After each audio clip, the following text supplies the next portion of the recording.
আসসালামু আলাইকুম এভরিওয়ান, কি অবস্থা সবার? আশা করি সবাই ভালো আছেন। শীত কিন্তু অনেক পড়ে গিয়েছে, তো নিজেদের যত্নের পাশাপাশি বাচ্চাদের খেয়ালও রাখতে হবে। তো আমার ইনবক্সে প্রায় একটা প্রশ্ন আসে যে আমি আমার দুইটাই যেহেতু ছোট বাচ্চা, দুই বাচ্চাকে প্রতিদিন গোসল করাই কিনা, প্রতিদিন গোসল করানো জরুরি কিনা। তো শুরুতেই আপনাদের কাছে আমার প্রশ্ন, আমাদের আসলে মেইনলি গোসল করার পারপাসটা কি, মানে আমরা কেন গোসল করি? গোসল করার মেইন পারপাসটা কিন্তু হচ্ছে আমাদের বডিটাকে ক্লিন করা, পুরো বডিটাকে ক্লিন করা এবং জীবাণুমুক্ত করা, রাইট? তো গোসল করার সাথে ঠান্ডা লাগার বা অসুস্থ হওয়ার কোনো সম্পর্ক নাই।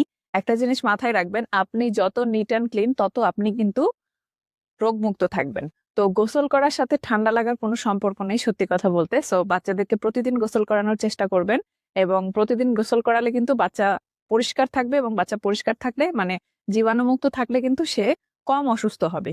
তো আমাদের বাংলাদেশের ম্যাক্সিমাম গার্ডিয়ানের যেই একটা মিথ তারা ফলো করে, সেটা হচ্ছে শীতকাল আসলে বাচ্চাদেরকে গোসল করাবো না, এরকম একটা চিন্তা ভাবনা নিয়ে মোটামুটি অ্যাটেম্প নিয়েই থাকেন শীতকাল আসলে। এবং এই কারণটার কারণেই কিন্তু বাচ্চারা বেশি অসুস্থ হয়।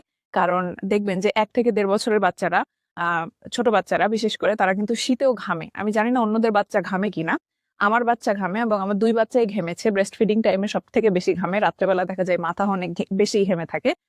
তো সেই ক্ষেত্রে ওদের শরীরে কিন্তু যে সেবামের প্রোডাকশনটা হয়, সেখান থেকে কিন্তু ফাঙ্গাস, ব্যাকটেরিয়া জমে যায়। তো সেটা যদি আপনি প্রপারলি ক্লিন না করেন, তাহলে কিন্তু সেটা থেকে ও ইনফেক্টেড হবে, এবং ইনফেক্টেড হলে কিন্তু বিভিন্ন রোগ কিন্তু এই শীতকালে বাচ্চাদের হয়ে থাকে এবং হয়ে যায় এই একটা ভুলের কারণে। তো আমি গার্ডিয়ানদেরকে, বিশেষ করে আমার মতো যারা ছোট বাচ্চার মা আছেন, সবাইকে রিকোয়েস্ট করব বাচ্চাকে প্রতিদিন গোসল করাবেন। এর পরের ভিডিওতে আমি আপনাদেরকে বলবো যে একটা ছোট বাচ্চাকে এই শীতের মধ্যে কিভাবে রেগুলার গোসল করাবেন, সেটা নিয়ে আমরা পরবর্তীতে ভিডিওতে কথা বলবো। ওকে।